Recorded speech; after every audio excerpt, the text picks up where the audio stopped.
এতদিন বাবা মেয়ে বলে ডাকছে, মেয়ে সে তাকে আমি বাবা বলে বিশ্বাস করছি, আমাকে ছাড় দেয় নাই, আমার ক্ষতি করছে। ব্লিডিং হচ্ছিল, অনেক অসুস্থ হয়ে পড়ছে, নিরুপায় হয়ে পড়ে আমাদেরকে জানাইছে। আশুলিয়ার তালটেক এলাকার দারুন নাজাত মহিলা মাদ্রাসায় চাকরি করতেন এই শিক্ষিকা। গত মাসে অন্য একটি মাদ্রাসায় চাকরি নেন এই তরুণী। তার বেতন বাবদ কিছু টাকা বকেয়া ছিল আগের মাদ্রাসায়। এই শিক্ষিকার অভিযোগ, মাদ্রাসার শিক্ষক নুরুল ইসলাম তার পাওনা টাকা দেওয়ার কথা বলে তাকে ডেকে নেয় মাদ্রাসায়। মাওলানা নুরুল ইসলামের মাদ্রাসায় দীর্ঘ 7 মাস চাকরি করছি। চাকরি করার পর আমি অন্য জায়গায় চলে গেছি। বেতন বাকি ছিল, বেতন চাইতাম, পরে বলতো যে আইসে নিয়ে যাও। মাদ্রাসায় যাওয়ার পরপরই এই শিক্ষিকাকে কিছুক্ষণ অপেক্ষা করতে বলেন শিক্ষক নুরুল ইসলাম। এভাবে তাকে কৌশলে নিয়ে যাওয়া হয় পাশেই দারুল ফালাহ মহিলা মাদ্রাসায়। পরে একদিন সন্ধ্যায় 6 তারিখ সন্ধ্যায় আমি আসছি। আসার পরে সে আমাকে বেতন দেবার কথা বলে পাশের মাদ্রাসায় নিয়ে আসছে। নিয়ে আসার পর কৌশল করে সে আমার ওই মাদ্রাসায় 2 তলায় উঠাইছে। এই তরুণী তখনও কল্পনা করতে পারেনি সামনে তার জন্য কি অপেক্ষা করছে। এই শিক্ষিকাকে দোতলায় উঠানোর পরপরই শিক্ষক নুরুল ইসলাম রুমের দরজা জানলা সব বন্ধ করে দেন। এরপর গেটের ভেতর দিয়ে দেন তালা। উঠানোর পরে তাজুল ইসলাম দরজা জানালা সব অফ করে তালা লাগাইছে, লাগাই পাহারা দিছে। আর ওর পর ওই ভিতরে নিয়ে আমাকে আমি নেওয়ার পরে আমি বুঝছি সে আমার সাথে খারাপ ব্যবহার করবে। এই শিক্ষিকা মাদ্রাসা শিক্ষকের হাতে পায়ে ধরে কান্নাকাটি করেও নিস্তার পাননি। প্রায় 3 ঘন্টা রুমের ভেতর আটকে রেখে এই শিক্ষিকাকে লালসায় পরিণত করেন মাদ্রাসা শিক্ষক নুরুল ইসলাম। এমনই অভিযোগ এই ভুক্তভোগী তরুণীর। পরে আমি অনেক কান্নাকাটি করছি, করার পরে ওর ভাইয়ে অনেক সময় ধরে পড়েছিলাম, কিন্তু সে আমাকে ছাড় দেয় নাই, আমার ক্ষতি করছে।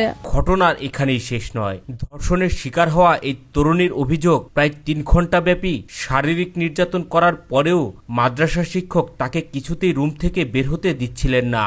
ঘটনা কাউকে জানালে তাকে প্রাণনাশের হুমকিও দেন শিক্ষক নুরুল ইসলাম।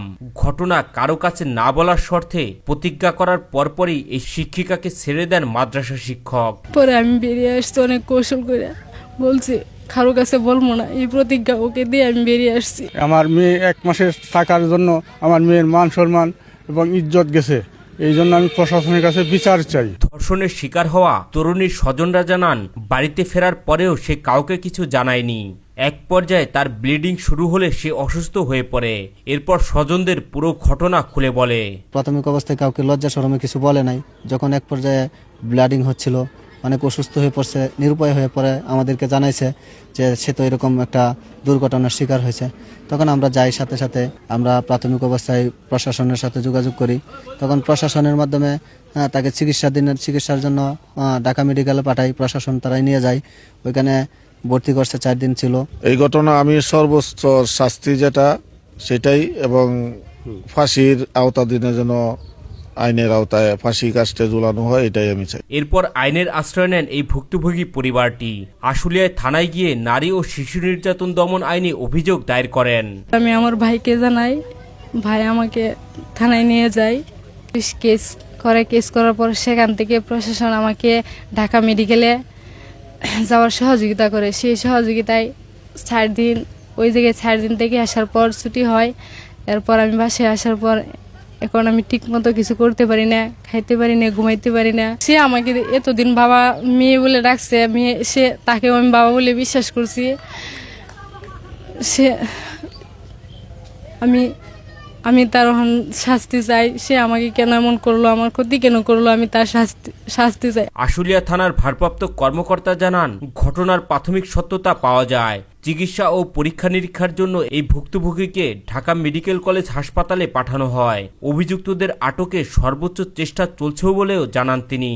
আশুলিয়া থানাধীন দারুন নাজাত মহিলা মাদ্রাসায় শিক্ষক কর্তৃক আরও একজন মহিলা শিক্ষিকাকে ধর্ষণের অভিযোগ পাওয়া মাত্রই আমরা আমাদের আশুলিয়া থানায় মামলা রুজু করেছি। মামলা রুজুর পরই তদন্তকারী অফিসারকে তদন্ত করে দ্রুত অপরাধীকে গ্রেপ্তারের নির্দেশ দেওয়া হয়েছে। মাননীয় পুলিশ সুপার স্যার নির্দেশ দিয়েছেন। আমরা সবাই চেষ্টা করছি, অভিযান অব্যাহত আছে। খুব অল্প সময়ের মধ্যে এই ধর্ষককে আমরা ধরে আইনে সোপর্দ করতে পারি। ন্যাক্কারজনক এই ঘটনায় অপরাধীর দৃষ্টান্তমূলক শাস্তি চান ভুক্তভোগীর স্বজনরা।